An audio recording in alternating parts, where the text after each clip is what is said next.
Cominciamo.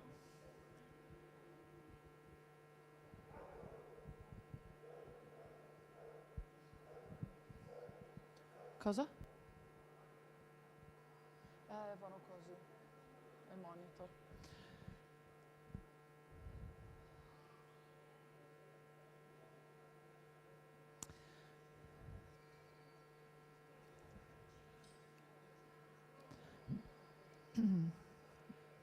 Bene, buongiorno a tutti. Iniziamo con la presentazione. Saluto i colleghi che vedo qui presenti. Benvenuti, porto i saluti da parte del dottor Nicola Dell'Acqua e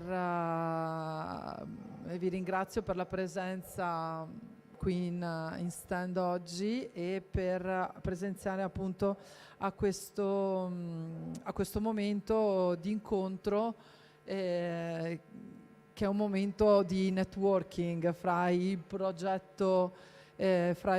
nostro progetto Life Vaia e i nostri progetti che seguiamo sul tema delle api. Veneto Agricoltura è come sempre, scusate, il Veneto Agricoltura anche quest'anno è presente alla Fiera di Longarone con questi due momenti di incontro, di confronto. Oggi parliamo appunto di Life Vaia e del rapporto appunto Life Vaia e progetti sulle api, Biodiversity e anche Be Together. Mentre la settimana prossima ci ritroveremo sempre questo orario, sabato prossimo, per parlare invece di biodiversità forestale. Cioè, parleremo delle attività che come Veneto Agricoltura stiamo portando avanti insieme a soggetti privati per implementare, per incrementare la biodiversità vegetale e faunistica nelle nostre foreste e nei nostri boschi. Quest'anno siamo a Fiera Longarone con sempre le due casette del nostro stand Casa Veneto, due casette come il resto anche le altre tre costruite con il legno di Vaia, legno comunque certificato. E devo essere sincera che anche oggi ha fatto piacere perché comunque durante il passaggio delle autorità, insomma, queste casette dall'anno scorso hanno fatto diverse fiere, perché ne abbiamo fatte tante, però ogni volta riceviamo i complimenti per come è strutturato lo stand, il fatto che sia di legno, che comunque è un materiale vivo che comunque attira l'attenzione e riceviamo complimenti proprio per questo. Poi l'idea anche del villaggio che abbiamo voluto associare allo stand della regione, per cui dar l'idea che comunque la regione è un villaggio ed è un po' il paese, la casa di tutti, ci è piaciuta e sono contenta che comunque questo motivo, questa impostazione sta piacendo molto. Sia oggi e ripeteremo anche la settimana prossima un elemento di novità, immagino che sia una tematica che può essere di interesse per tutti. Abbiamo coinvolto direttamente i nostri servizi idraulico-forestali che nella giornata del sabato fanno diversi momenti di formazione. Riteniamo sempre molto utile parlare di sicurezza, anche se si lavora a casa, per conto proprio, in giardino, si potta un albero, eccetera, per cui i nostri servizi forestali faranno dei momenti formativi per insegnare la manutenzione degli strumenti di lavoro più comuni, decespugliatore, la motosega, eccetera, che magari chi ha un pezzo di giardino o qualche albero da potare, insomma, si trova frequentemente ad utilizzare. Quindi anche questa parte di formazione secondo noi è molto importante, e se avete l'opportunità, oggi ormai sono chiuse le prove, però da sabato prossimo le ripeteremo e secondo me sono molto, molto interessanti. Io con questo ho chiuso un po' anche la presentazione, anche appunto parlando un po' anche di come, di come abbiamo pensato di organizzare la presenza di Veneto Agricoltura e Regione Veneto in Agrimont, e lascio la parola, chi c'è adesso? Lascio la parola a Giovanna, che ha seguito l'organizzazione del convegno e che ringrazio. Sì, grazie Alessandra. Benvenuti, io sono Giovanna, avete avuto a che fare con me per l'organizzazione. Brevemente alcune informazioni logistiche. Se chi partecipa al seminario gentilmente firma il foglio firme perché appunto in quanto progetto europeo il Life Vaia ci chiede la testimonianza delle presenze, e alla fine del seminario, come annunciato, avremo una degustazione di mieli provenienti dalle aree Vaia, e la faremo qui a fianco nello stand di cui vi ha parlato la dottoressa Oliviero di Veneto Agricoltura. Quindi se avete piacere di fermarvi, dopo potrete appunto assaggiare proprio il miele di Vaia. Allora, io introduco Nicola Tormen di VBA, che parlerà per conto di sé e del collega Paolo Fontana, partner del progetto Life Vaia. Ricordo che appunto questo è un evento di networking, cioè di messa in relazione di progetti europei. In entrambe come agenzia siamo presenti, il Life Vaia e l'Interreg Italia-Slovenia Be Together, come occasione di scambio e di confronto su temi che li accomunano. Lascio la parola a Nicola, grazie. Grazie mille Giovanna. Giusto per quanto ho? 10 minuti, un quarto d'ora? 10 minuti. 12 minuti e mezzo, vado via veloce. Intanto buongiorno a tutti, Nicola Torme della World Biodiversity Association. Insieme con la Fondazione MAC siamo 2 degli 11 partner di questo progetto Life Vaia, il cui capofila è Vigoni d'Asiago, e di cui Veneto Agricoltura è naturalmente uno dei partner. Oggi sono qui anche a nome del collega Paolo, perché nell'ottica del coordinamento e dell'attività insieme farò una duplice presentazione, quindi presenterò anche dati della FEM insieme con alcuni dei nostri dati, e non ci saranno solo impollinatori, ma vi parlerò anche di qualcos'altro della biodiversità, perché io sono qui oggi. Life Vaia è stato un progetto, ed è un progetto attualmente che si sta sviluppando in aree montane in Italia, in Spagna e poi in aree forestali francesi, dove la linea di fondo è applicare un'agroforestazione temporanea in quelle foreste che sono state danneggiate da quegli eventi fortunali, quel fortunale incredibile che è stata la tempesta Vaia, che per qualche forma di fortuna o di grazia non ha fatto danni umani, ma ha creato delle devastazioni e ci ha messo, come dire, di fronte a un tipo di silvicoltura che forse non è la silvicoltura del futuro. Ecco, quell'apertura di queste pianure, di questi grandi spazi che hanno interessato appunto le nostre aree montane soprattutto, ha portato alla definizione e alla messa a punto di un team di lavoro che ha presentato questo progetto europeo, che è passato e quindi si è concretizzato da metà del 2021 il Life Vaia. Difatti, partito proprio con 11 partner, sono quasi 5 milioni e mezzo di euro, insomma, per fare delle attività di riforestazione, monitoraggio e valorizzazione, dopo ho messo qualche indicazione, dei prodotti legnosi e non legnosi delle foreste. Cioè, cosa succede in queste aree schiantate dove non ci sono più gli alberi, ci sarà la riforestazione, che tipo di riforestazione fare, cosa fare nel frattempo? Ecco, con le attività in Cansiglio, Asiago, Gallio, per la parte dell'Italia, ma anche con i partner spagnoli nella zona della Galizia e con i partner francesi, stiamo tentando di mettere in piedi alcune tecniche con l'Università di Padova di silvicoltura naturalistica e di monitoraggio per capire quello che si può fare. L'idea di fondo è quella di applicare appunto un'agroforestazione temporanea, quindi portare a evoluzione le piante, i nuovi tipi di impianti che saranno fatti, e nel frattempo andare a sfruttare tutta una serie, sfruttare in senso positivo quell'esplosione di biodiversità che si sta svolgendo in queste aree, che dopo vedete alcune foto è meravigliosa da un certo punto di vista, per creare degli orti forestali dove all'interno fare delle piccole produzioni di frutti di bosco come mirtilli e piante officinali, e anche portare l'apicoltura, andando a valorizzare tutti quei prodotti che possono nell'arco di 10-15 anni, fin tanto che non c'è una riforestazione continua, creare delle sinergie positive anche alle economie.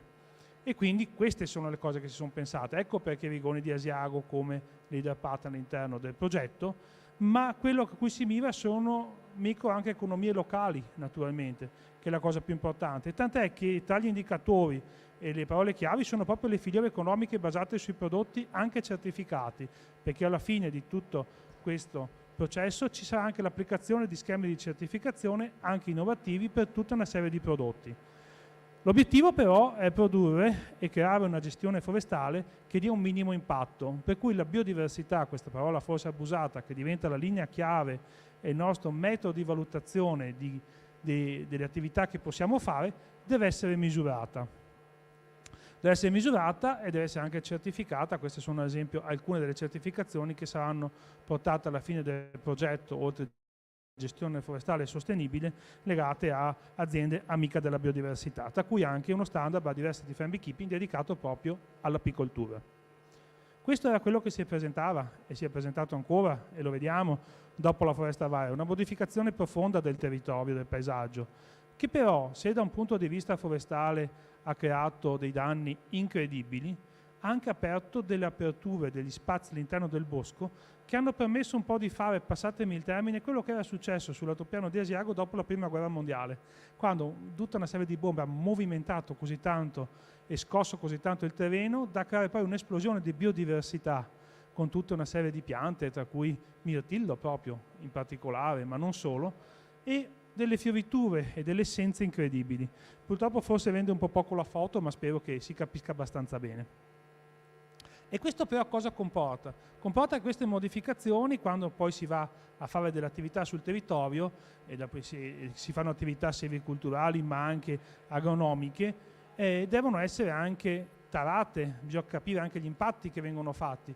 Una delle possibilità è quello di andare a monitorare e valutare la biodiversità data ad alcuni bioindicatori di componente faunistica e vegetale, e tra la componente faunistica naturalmente abbiamo gli apoidei, i quali sappiamo che dagli sconvolgimenti del territorio in generale possono avere, quando si modifica un habitat, diverse ripercussioni, no? E parliamo non solo dell'ape mellifera naturalmente, ma parliamo di tutte le api, cioè quel grande gruppo incredibile che è anche presente tuttora nelle nostre parti.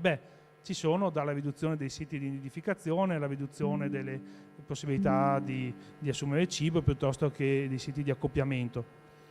All'interno del progetto, delle 3 aree, quella di Tressiglia, quella direttamente seguita dalla Fondazione FEM, dove proprietà di 2 ASUC in particolare, ci saranno sia le coltivazioni di mirtillo, un piccolo inciso, ci sarà anche l'applicazione di una casa d'ape con la possibilità, e qui ritorno al discorso delle microfiliere, oltre che i monitoraggi a livello di residui e non solo sulle produzioni apistiche, in questo caso, di fare apiterapia e apididattica.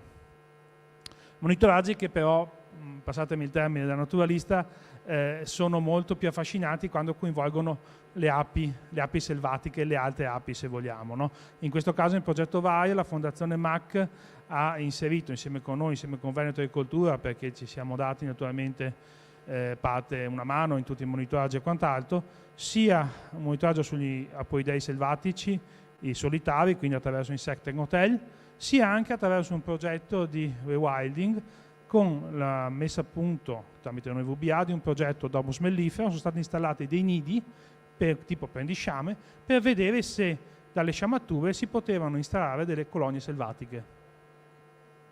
Questa è la situazione l'anno scorso, quindi vedete da prima a dopo il rinnovamento erbaceo che c'è stato, e quindi quando ci si porta delle arnie, in questo caso Veneto Agricoltura ha portato 3 colonie su ciascun sito. Non vi ho detto che i 5 siti, in questo caso in Italia, 2 in Asiago, 1 a Gallio, 2 in Cansiglio, Valmenera e poi al di qua di Sant'Anna e 1 a Tressiglia, in tutti sono state portate almeno 3 anni e sono state gestite con tecniche diciamo apistiche convenzionali ma con prodotti ammessi in bio. E i monitoraggi degli apoidei, invece quelli selvatici, sono avvenuti soprattutto attraverso le PanTraps. PanTraps è un metodo molto semplice, standardizzato, si fanno dei transetti, dei transetti nelle aree omogenee, e qui vengono posti dei piattini colorati, 3 colori generalmente, lasciati 24 ore con un piccolo tensiativo, un po' d'acqua, e purtroppo gli entomologi sono gente molto cattiva, sappiatelo, si recuperano poi il giorno dopo i nostri impollinatori, che appoggiandosi sul pelo dell'acqua, ma dove c'è anche una goccetta di tensioattivo del classico sapone da cucina, rimangono, non riescono a fuggire, rimangono lì, si possono recuperare, vengono messi in alcol e poi vengono preparati dal punto di vista entomologico e identificati. Questo è stato fatto sia nel 22 che nel 23, c'è stata appunto una sinergia di operazioni e il risultato principale è stata una bellissima scoperta. La bellissima scoperta, questi sono alcuni dei primi dati del 22, per chi si intende un po' di ricerca o è appassionato, vi dico che nel semplice sito di Tresilla, che forse era quello forse più termofilo fra tutti quanti, quindi ce lo aspettavamo un po', questa esplosione di biodiversità cosa ha portato?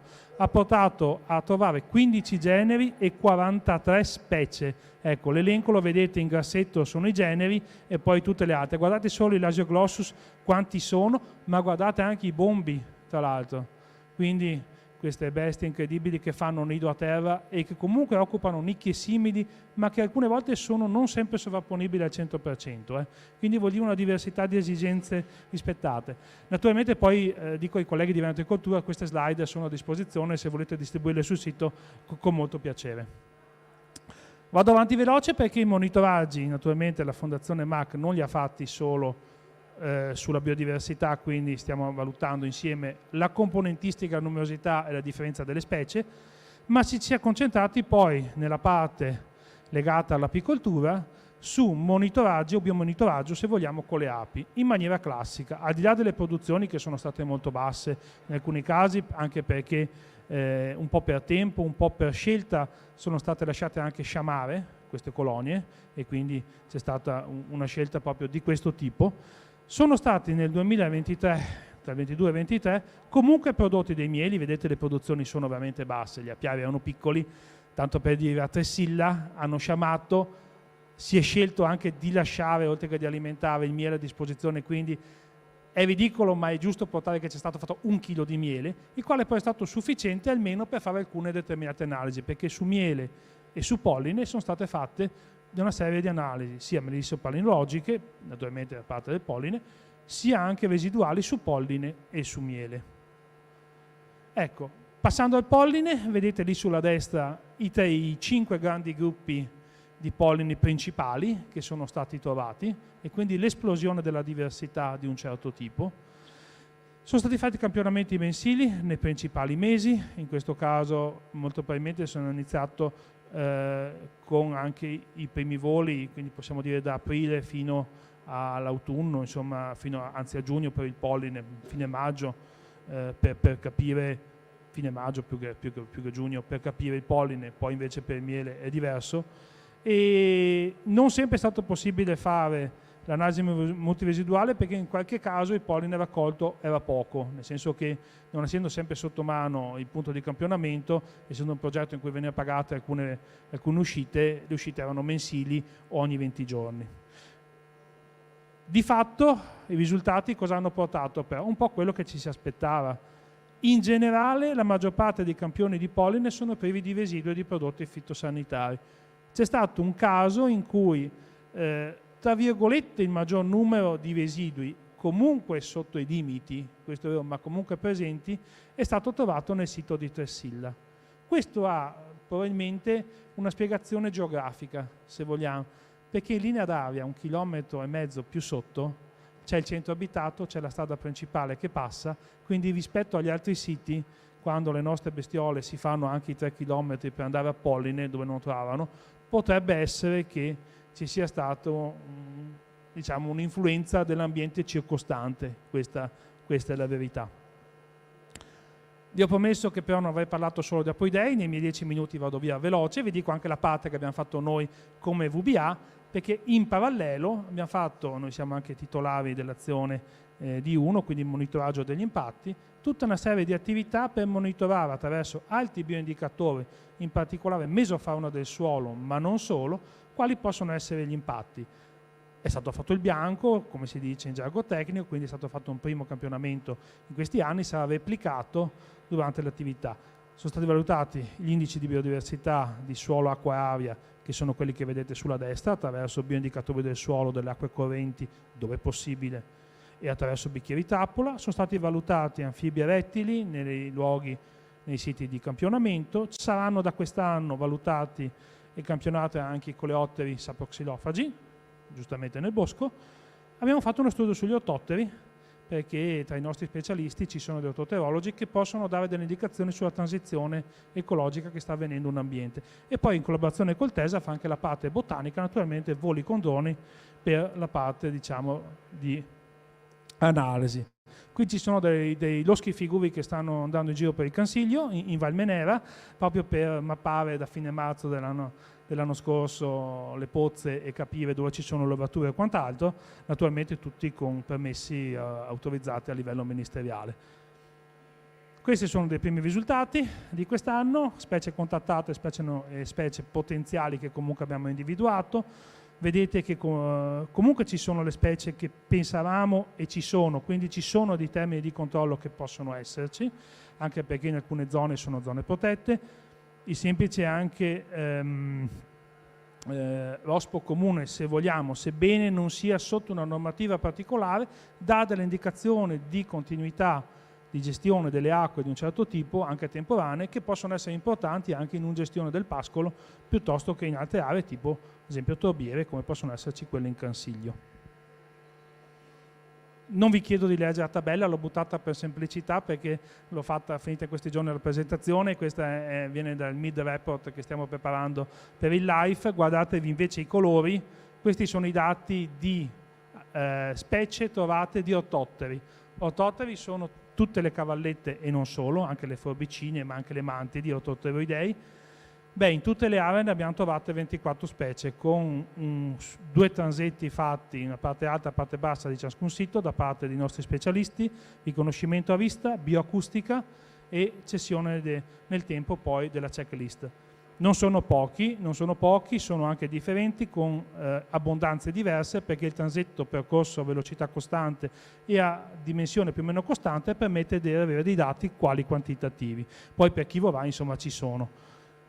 Il tempo è poco, ma non potevo non dirvi dell'altra parte che sta qua perché l'ho curata personalmente, cioè le pitfall traps, i bicchieri a trappola del suolo, nelle aree degli orti forestali e appena fuori, che hanno proprio evidenziato come l'esplosione della biodiversità erbacea in queste aree, in queste verdure aperte, ha portato degli aumenti incredibili delle comunità, sia dal punto di vista numerico, sia dal punto di vista anche qualitativo. Le specie sono ancora in definizione da parte degli specialisti in Italia e all'estero, però per fine dell'anno e il prossimo anno avremo già i primi dati. Si tratta di fare questo, 6 transetti di 5 trappole per ciascun sito, quindi per 2 vuol dire 30 trappole per ogni area, controllate mensilmente nei mesi principali da aprile a giugno e poi anche a settembre. Non è sempre facile, per cui ci dobbiamo mettere naturalmente dei paletti di riferimento, perché con l'esplosione, quel paletto lì, quella punta che vedete nella foto grande, è un paletto che passa fuori 1,5 metri dal suolo, naturalmente, quindi la parte vegetale non lo si trova più se non è mappato, anche se tu lo mappi col GPS ma non ti prendi altri riferimenti, non lo ritroverai mai più. Non vi nego che abbiamo avuto qualche piccolo problemino con la fauna selvatica e non solo con qualche ovicaprino che ci ha mangiato qualche trappola, però insomma vabbè, il dato si fa. Questi sono gli altri indicatori che prendiamo, fauna del suolo direttamente con vaglio entomologico, quindi cerchiamo quelle bestiacce lì in basso a sinistra, dove c'è acqua corrente, un po' corrente, facciamo anche la fauna acquatica, invece le comunità dei licheni su scozza degli alberi ci danno la qualità dell'aria che sarà poi nel tempo. Questi dati sono poi raccolti in schede, sono elaborati sul campo, raccolti in schede e fanno parte di un dataset che sarà reso pubblico poi ai fini del progetto. Finisco con una buona notizia, sperando di essere stato abbastanza nei tempi. Vi avevo accennato che tra i metodi c'è anche quello della messa a dimora di Domus mellifera, che sarebbe casa del miele, non sono altro che un progetto per rewilding di un certo tipo. Beh, spero che si veda che si muove qualcosa nella foto, non lo so, spero di sì. Si sono colonizzate, le sciamature hanno funzionato, nel senso che hanno scelto di entrare in queste aree, saranno comunque monitorate dal puzze sanitario una volta all'anno, però è una possibilità per l'installarsi anche di colonie in queste aree. Finisco lasciandovi questi due commenti da associazione, in questo caso da World Biodiversity Association, meravigliosa biodiversità grazie a questi progetti che ci permettono di cooperare con partner qualificati, di fare dei gruppi di lavoro di eccellenza e di portare proprio la meravigliosa biodiversità a contatto con tutti. Anche perché la biodiversità non si vende, si difende, ha un quando e un dove, non è dappertutto. La biodiversità qui è diversa da quella d'altrove, ma ognuna ha la sua, diciamo, il suo valore incredibile. Valore che però secondo noi non è un capitale finanziario, non può essere comprata, venduta, regalata, ma deve essere studiata e protetta. Grazie.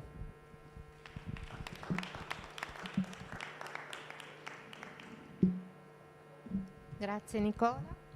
Perdonatemi, voglio aggiungere una cosa a quella che ho detto prima. L'assaggio dei mieli è in collaborazione con Api Dolomiti, ci tenevo a dirvelo. Invito qui Michele Bottazzo, il collega di Veneto Agricoltura, che vi porterà l'esperienza dell'altro progetto coinvolto questo pomeriggio, l'Interreg Italia-Slovenia Be Together, che è poi conseguenza di un nostro precedente progetto a cui Veneto Agricoltura ha anche aderito, sempre in tema api, il Bee Diversity. Nel frattempo che Michele trova le diapositive, ricordo a chi si è seduto adesso che se gentilmente vuole firmare il foglio firme anche per i crediti formativi del dottori agronomi o forestali. Grazie. Grazie Giovanna e grazie di essere tutti voi qui. Allora, rimaniamo sul tema delle api, però cambiamo totalmente ambiente, dai boschi andiamo alle zone agricole. Vi presento allora il progetto che è attualmente in corso di Be Together, progetto Interreg tra Italia e Slovenia. Sì, eccoci qua. Non è altro che la continuazione del precedente progetto Bee Diversity, è praticamente la capitalizzazione di tutte le conoscenze e risultati che sono avuti nel precedente. È una prassi, diciamo, che sta diventando consolidata e normale su tanti progetti comunitari, quella di sostenerli anche a fine del primo, proprio affinché vengano divulgati il più possibile e fatti conoscere. Quindi due parole sul precedente, che cos'era il Bee Diversity. Bee Diversity nasce tutto perché vuole essere un modello di gestione innovativo sul monitoraggio delle api attraverso della strumentazione che sono le arnie elettroniche e i relativi app di utilizzo. Avviene praticamente una raccolta puntuale con questa strumentazione di una serie di dati sulla salute degli alveari e delle api e poi anche dei parametri ambientali che servono per valutazione oltre le singole, non relativo soltanto alle api, e analisi polliniche poi per valutazioni della qualità dell'ambiente agricolo.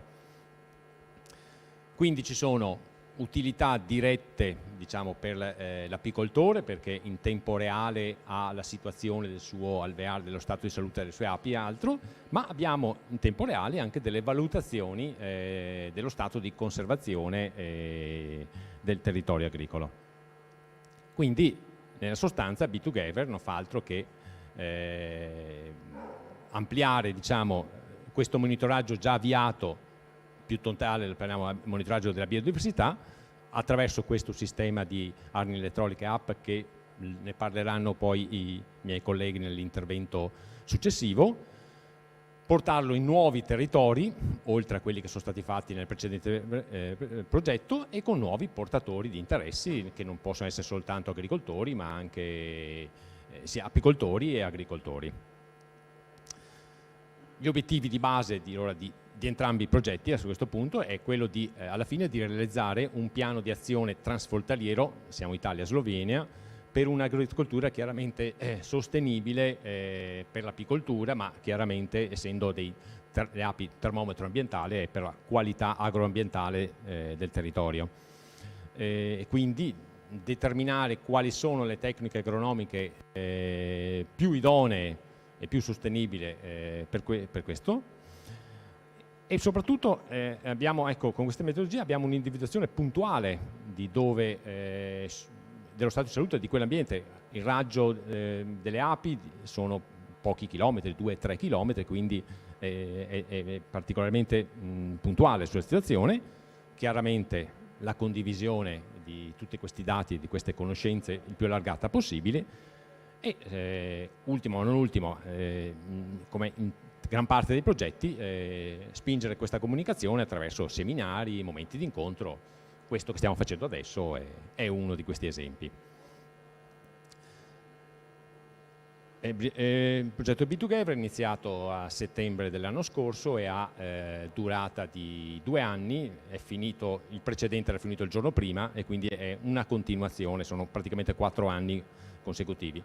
L'attuale budget di quello attuale e di quello adesso del B2Gather è 722.000 euro per tutti i partner. Siamo in 5 i partner in totale, 2 italiani, uno noi Veneto Agricoltura e il Polo Tecnologico Alto Adriatico per la zona friulana, e poi ne abbiamo 3 partner sloveni, NIB, l'Istituto di Biologia, poi c'è l'Istituto Sloveno per l'Agricoltura e l'Agenzia per lo Sviluppo Rurale, ROD, che sono i 3 sloveni. Chiaramente il progetto deve essere condiviso tra tutti i 5 partner, la metodologia di azione, quindi siamo proprio in piena fase di protocolli d'azione comuni tra tutti i partner. La prima base è che queste armi elettroniche, che comunque ne parleranno più ampiamente i colleghi dopo, era scelta chiaramente per avere un minimo di statistica di valutazione. Abbiamo territori diversi, ma almeno scegliere tipologie di ambienti il più vario possibile. Le abbiamo distinte in 3 categorie diverse dove disporre le arnie. Una categoria che potrebbe essere quella dell'immagine, dove c'è un'alta biodiversità, un'alta naturalità, dove diciamo l'agricoltura è poco impattante o è biologica, e per contro un'agricoltura tradizionale invece nella parte opposta, e una fascia intermedia, diciamo, di quelle intermedia tra le 2 condizioni. Queste tipologie dovranno essere chiaramente ben rappresentate con ognuna delle arnie che abbiamo a disposizione, in modo da avere delle valutazioni confrontabili.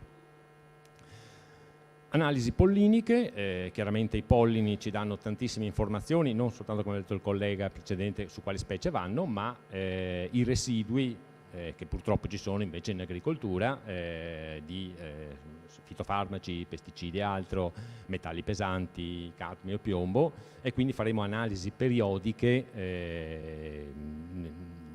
del polline che viene preso nelle arnie. Abbiamo circa 140 sostanze chimiche che verranno analizzate, praticamente tutti i principi attivi dei principali prodotti in agricoltura. Ecco, diversamente dall'altro progetto abbiamo anche uno studio sulle api selvatiche, sulle Apiidei selvatici.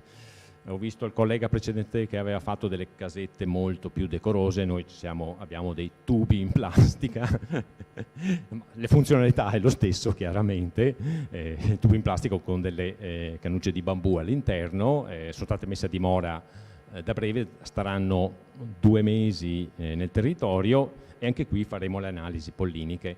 Rispetto alle api domestiche, gli Apiidei selvatici, a parte che sono molto più numerosi, si sa molto poco, sono circa 2000 sono le specie che sono in Europa, e mentre abbiamo una sola specie che produce miele, hanno un raggio d'azione ancora più piccolo, si parla di un centinaio di metri, quindi dovremmo avere un'analisi puntuale, ancora più puntuale del territorio. Lo valuteremo, perché adesso è appena partito questa analisi. Sviluppo dell'Arnia dell'elettronica dell'app, che salto perché verrà parlata dopo. Ecco, e poi chiaramente l'altra azione è di trasferimento delle informazioni acquisite e altro, già fatto col precedente progetto, ma in questa fase qui sarà ancora più importante fin dall'inizio. Come sono state distribuite le arnie? Abbiamo cercato, come vi ho detto, tipologie diverse, ma anche una certa rappresentatività a livello regionale. Non sono tutte di quelle che abbiamo messo, adesso ne abbiamo di nuove. Gran parte le vedete che sono nel veneziano, perché è quello l'area d'élite, diciamo, del progetto. Noi ne abbiamo ereditato anche del precedente e le abbiamo distribuite anche nel resto della provincia. Manca Belluno, ma vorremmo metterla tra qui. Adesso ne abbiamo di nuove e ci manca la zona di collina, quindi sicuramente le metteremo lì. Comunque abbiamo una buona rappresentatività e soprattutto abbiamo chiesto l'adesione chiaramente agli apicoltori, che sono dei nostri partner nel progetto, perché sono dei collaboratori a pieno titolo. Le abbiamo date in comodato, però chiaramente aspetta loro il controllo, la gestione puntuale e le eventuali segnalazioni e altro. Ecco, non aggiungo altro perché siamo veramente in fase iniziale, adesso la stagione è cominciata appena adesso su questo qui. Ecco, annuncio che comunque all'interno di questo progetto, ma verrà fatto anche un po' più ampio, a breve ci sarà anche un bollettino apistico. C'è stato richiesto anche dalle varie associazioni di apicoltori, non ce n'è uno a livello regionale, che dovrebbe tenere informati, diciamo, su tutte le novità del settore, le varie problematiche, le ricerche in corso, gli eventi, eccetera, eccetera. Bene, vi ringrazio per l'attenzione, passo, B2Gather continua, perché ripasso l'intervento. Giovanna, vuoi passare? Qui. Grazie Michele. Lascio la parola ai colleghi Diego Santaliana e Antonella Stravisi del Polo Tecnologico Alto Adriatico, che appunto vi completeranno l'esperienza del progetto Interreg B2Gather. Grazie. Buongiorno a tutti, una veloce nota introduttiva mia e poi passo la parola al nostro tecnico e biologo Antonella, che vi spiegherà il funzionamento dell'arnia elettronica.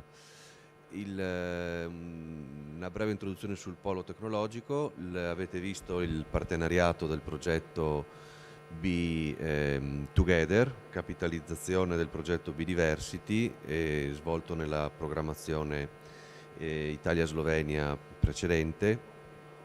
Il polo tecnologico era partner in quel progetto ed è partner anche in questo nuovo. Noi ci occupiamo di tecnologie e trasferimento tecnologico ed è il motivo per cui facciamo parte di questo consorzio.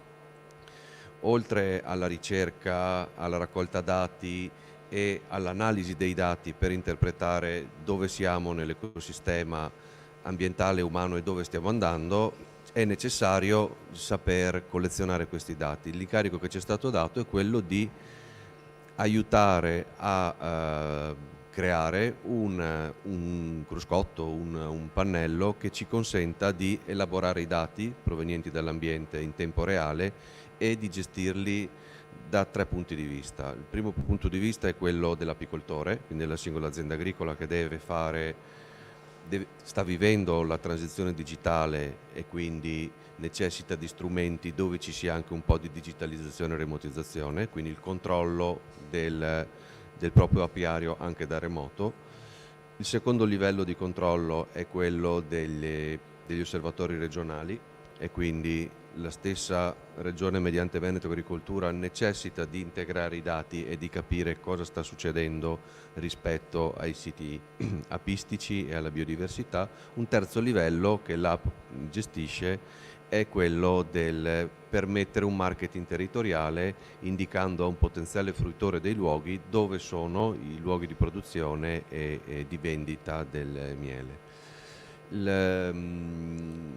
Come dicevo prima, noi ci occupiamo di mettere assieme ricerca, prodotti della ricerca e tecnologia, e siamo molto contenti di essere oggi qui e di avere una contaminazione anche con il progetto LiveVia e con la fondazione Edbook Mac e quei partner che abbiamo anche come partner nel progetto PNRR Ecosistemi della ricerca e dell'innovazione. C'è un grosso progetto nel Triveneto, Friuli Venezia Giulia, Veneto e Trentino Alto Adige che ci vede partner, e stiamo creando dei cosiddetti lab village dove incrociare il tessuto imprenditoriale con il tessuto della ricerca per sperimentare forme collaborative e messa a terra di prodotti e servizi.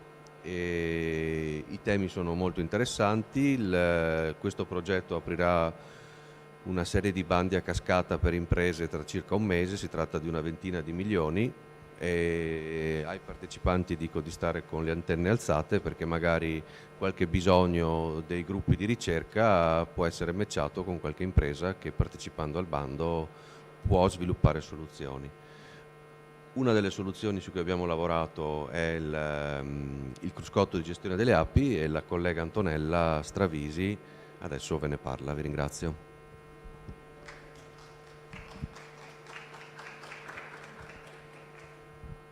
Buonasera, Antonella Stravisi, e collaboro con il Polo Tecnologico Alto Adriatico nell'ambito sia di questo progetto, ho collaborato anche nell'ambito del progetto precedente Bidiversity. Infatti questa presentazione vuole essere un po' il raccordo tra Bidiversity e Be2Gether.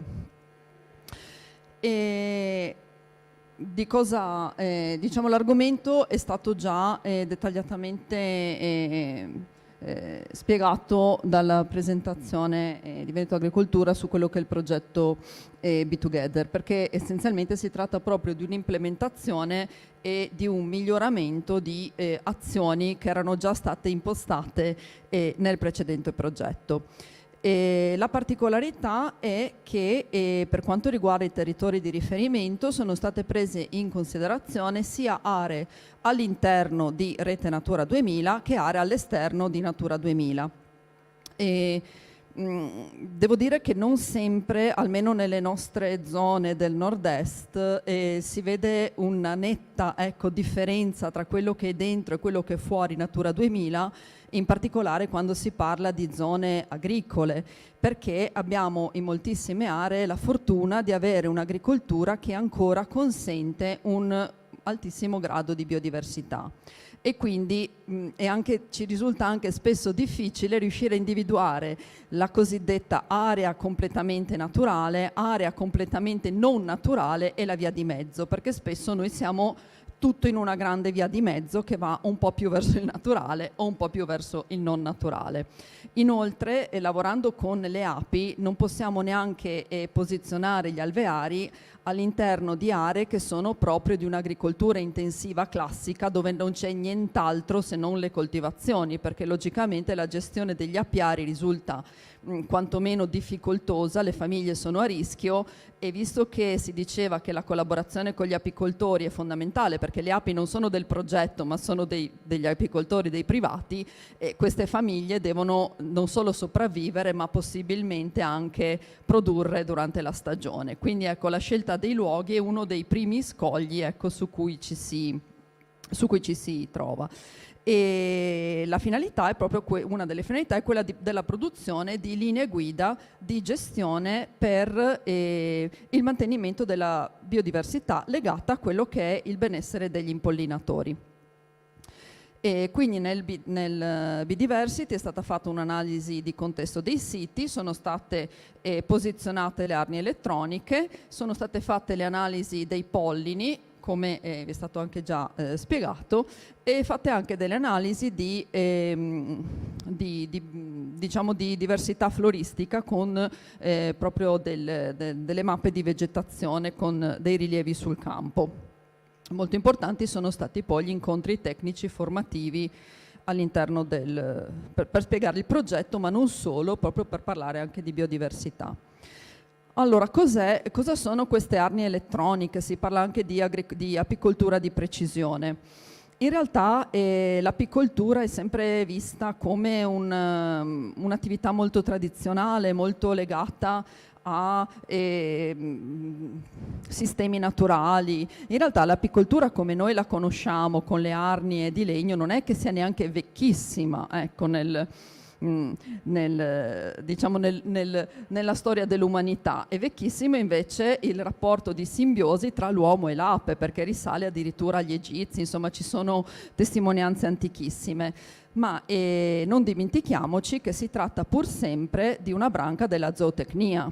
Quindi mentre noi siamo assolutamente abituati ormai a vedere stalle di vacche super tecnologiche con mungitrici automatiche e animali che vanno a spazzolarsi da soli, tappetini riscaldati, ammortizzati, quando si parla di api invece vogliamo sempre vedere solamente una cosa molto naturale.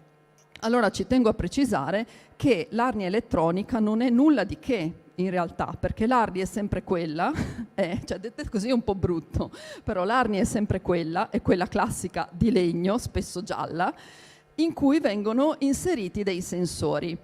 Dei sensori che non vanno in alcun modo a interferire con quella che è la normale gestione dell'apiario né con la normale vita delle api al suo interno.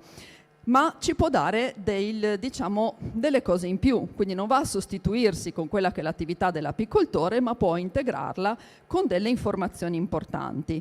Può esserci un migliore controllo da parte dell'apicoltore, può esserci un monitoraggio in continuo di certi parametri, un maggior numero di parametri misurabili, perché logicamente normalmente durante le visite in apiario non è che si misurano tutte le cose che invece è possibile misurare con dei sensori.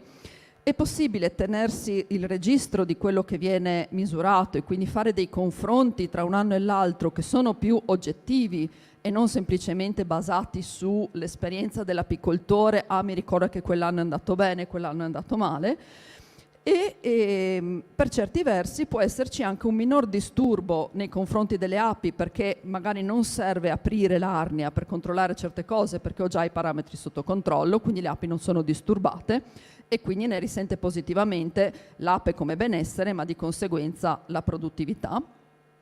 E poi può esserci la possibilità di fare degli interventi mirati, tempestivi, quando un qualche parametro supera una certa soglia in alto o in basso e magari da fuori non si vedrebbe.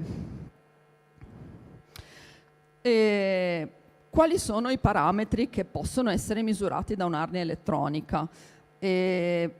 Temperatura, un sensore di temperatura interno che logicamente può essere confrontata con la temperatura esterna, l'umidità, il peso, il contavoli. Tra parentesi ho messo lo spettro sonoro perché non è uno dei parametri che noi andiamo a misurare, a considerare, però è uno di quelli che dal punto di vista teorico, almeno diciamo per chi si occupa di ricerca scientifica, è uno di quelli che vengono attenzionati perché anche lo spettro sonoro delle api all'interno dell'arnia danno un sacco di informazioni. Allora, in questi grafici, in quello sopra c'è l'andamento della temperatura interna, che è quello arancione, temperatura esterna, quello azzurro. Allora, già semplicemente guardando come cambia nel tempo l'andamento della temperatura interna ci permette di capire quando è iniziata la covata. Quando la temperatura all'interno dell'alveare è altina e stabile, questo generalmente è un indice di covata. Per quanto riguarda invece il peso, la bilancia è semplicemente posizionata al di sotto dell'arnia, quindi proprio non influisce in alcun modo con la vita delle api. Il monitoraggio del peso ci può dare la prima semplice, banale indicazione se è successo qualcosa di brutto all'arnia, perché se c'è un calo repentino del peso vuol dire che è stata danneggiata, e in aree selvatiche seminaturali può succedere anche tipo ad opera di vari animali. E non si vede molto bene perché è piccolino, però tutte quelle piccole cappette che si vedono nella riga azzurra del grafico sotto è il peso che cambia giornalmente, perché gran parte del peso dell'arnia è data dalle api. Quindi quando le api escono a bottinare il peso diminuisce, quando tornano il peso torna ad aumentare. Quindi il peso è funzione sì della produzione di miele, quindi avremo un aumento stagionale del peso medio, diciamo, dell'arnia, però anche durante il giorno abbiamo queste fluttuazioni.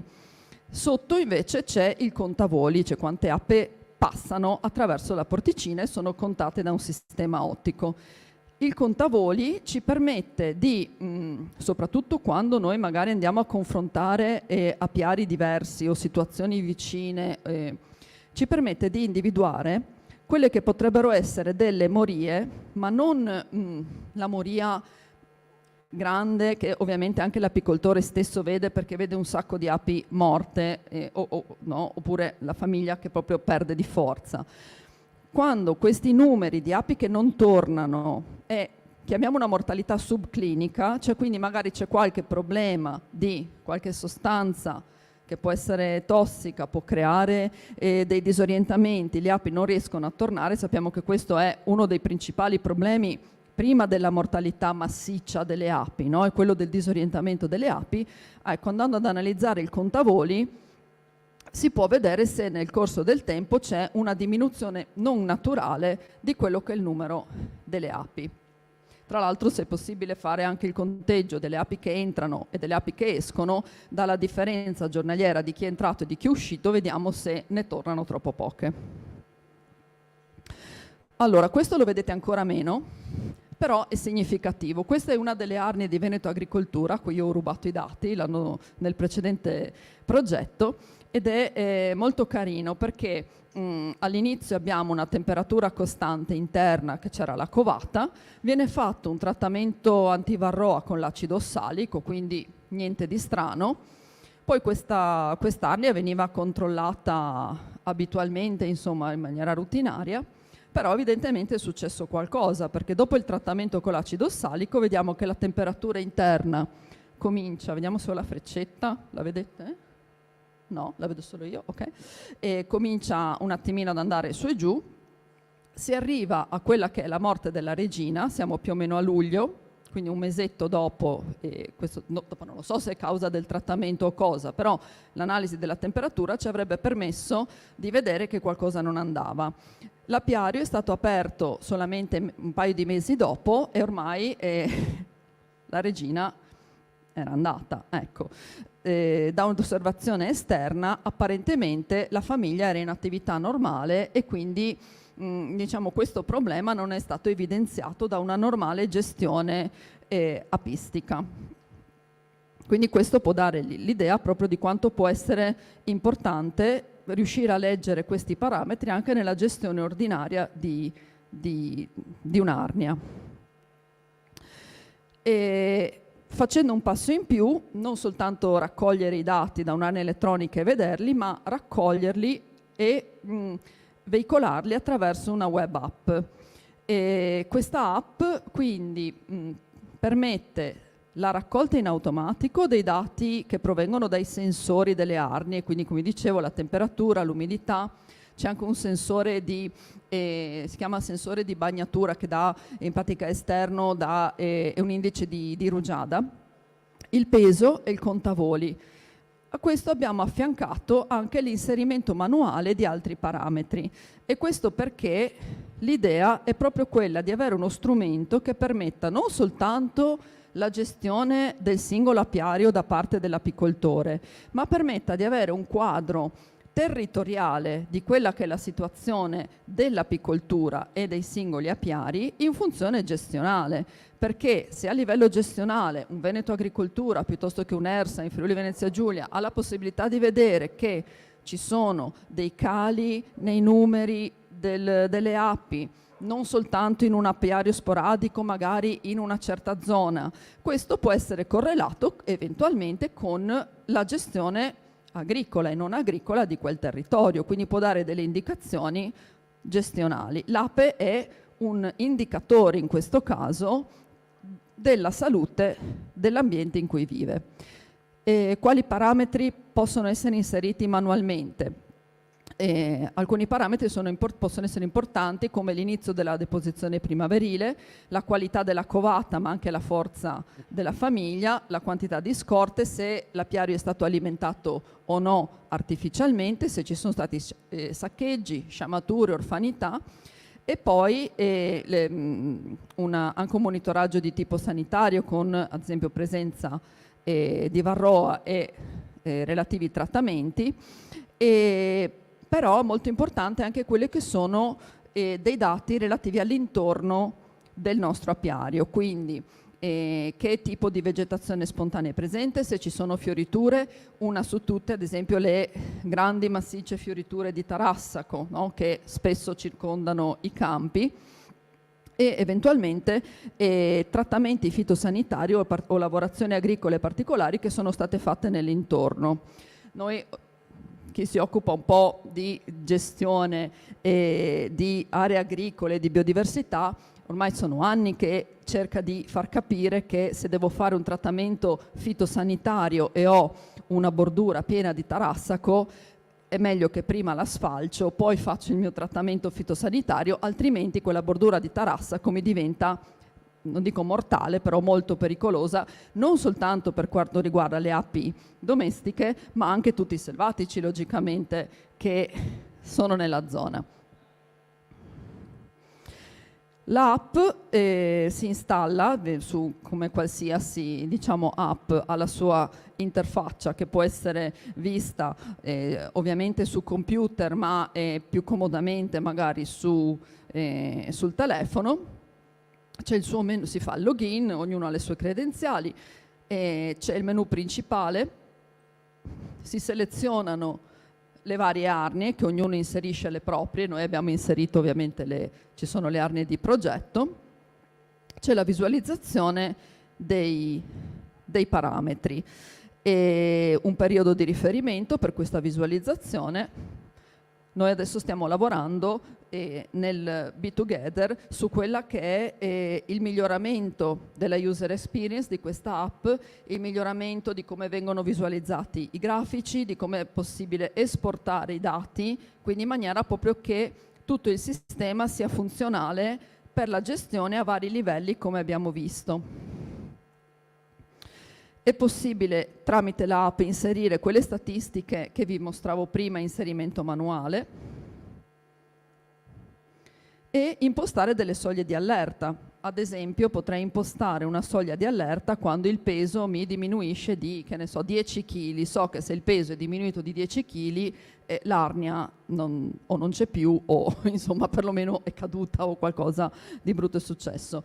Stessa cosa per la temperatura. Se io imposto un alert sulla temperatura, ad esempio quando nei mesi invernali, se vedo che la temperatura interna mi scende, noi sappiamo che le api invece la tengono più o meno costante all'interno dell'alveare, se vedo che scende vuol dire che le api bene non stanno. Ecco, quindi anche avere degli alert, questi possono essere impostati dal singolo utente e quindi in funzione di quelle che sono le sue necessità, i suoi interessi, le sue curiosità anche per quanto riguarda la gestione.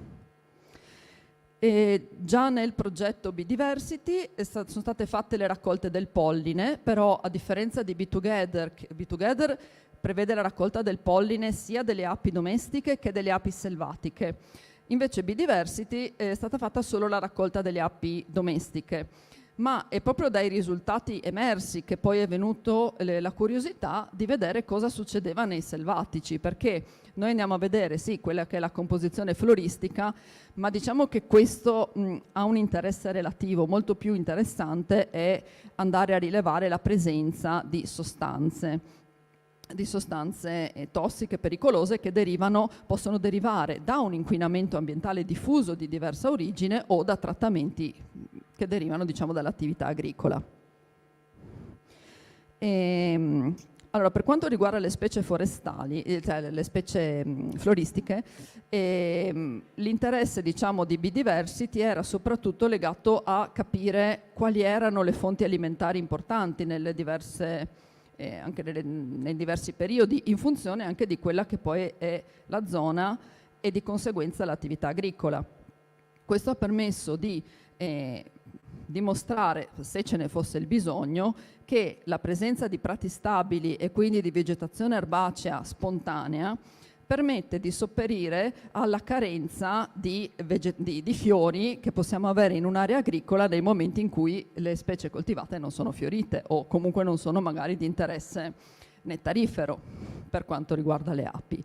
Quelle specie arbustive che sono inquadrettate sopra, purtroppo, nonostante fossimo dentro Natura 2000, è amorfa fruticosa. Specie amatissima dagli apicoltori, però purtroppo è una peste dal punto di vista è una specie alloctona e quindi mi dispiace ma va assolutamente eradicata. La cosa positiva è sempre nell'ottica anche del rapporto tra progetti.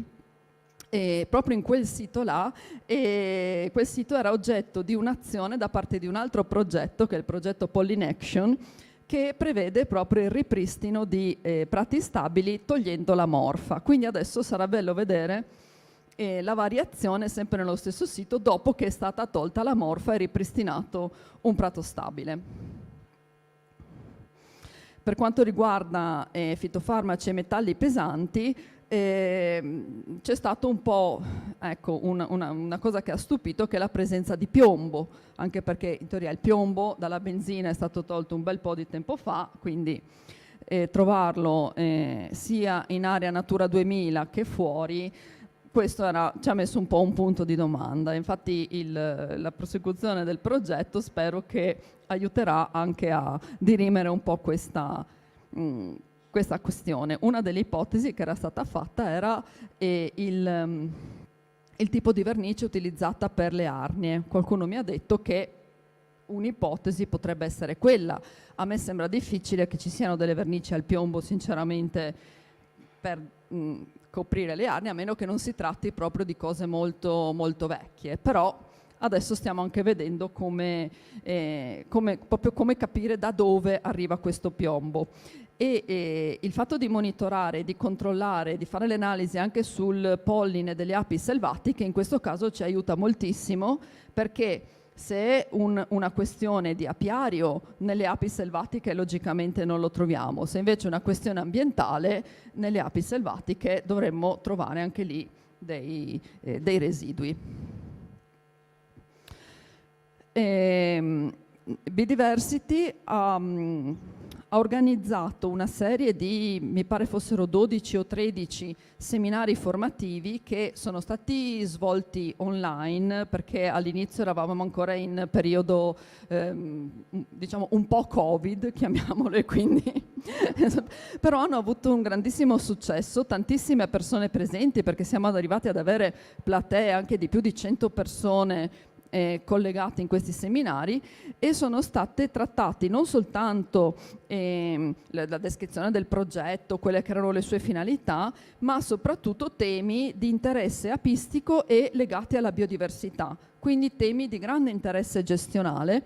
E il fatto che ci sia stata tutta questa partecipazione, tra l'altro molto attiva da parte del pubblico, con poi domande finali e discussioni anche abbastanza diciamo lunghe, è stata anche una delle motivazioni che ci ha convinto a proporre il progetto di capitalizzazione di Biodiversity, perché questi progetti servono quando c'è una buona relazione con gli utenti, col pubblico, insomma con la popolazione, con i portatori di interesse, altrimenti sono progetti un po', insomma, soprattutto nell'Interreg, che non è un progetto di ricerca, è importante che ci sia questo tipo di scambio. Essendoci stato, ovviamente verranno riproposte anche delle attività formative e verranno riproposte anche nei livelli scolastici, dai bambini diciamo più piccoli fino alle scuole superiori probabilmente gli istituti tecnici agrari. E questo quindi è giusto per chiudere la relazione che c'è tra Biodiversity e Be2Gether, come c'è stato già prima ben spiegato da Michele. E quindi adesso siamo all'inizio, però per noi in realtà non è neanche un inizio, ma è una continuazione, però partendo già da una serie di risultati che ci fanno, diciamo, avere degli obiettivi un attimino più ambiziosi rispetto al progetto precedente. Vi ringrazio.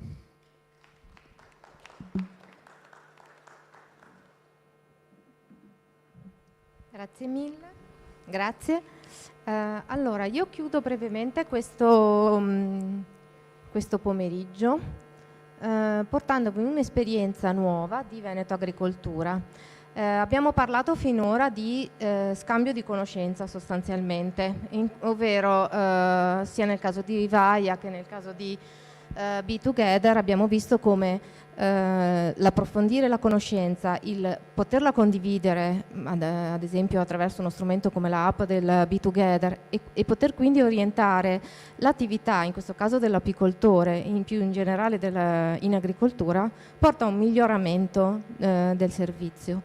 Ora, questo grandissimo tema, dalla programmazione del complemento di sviluppo rurale che parte quest'anno, 2014-2017, viene proprio inserito a pieno titolo attraverso il cosiddetto sistema AKIS, che sta per Agricultural Knowledge of Innovation Systems.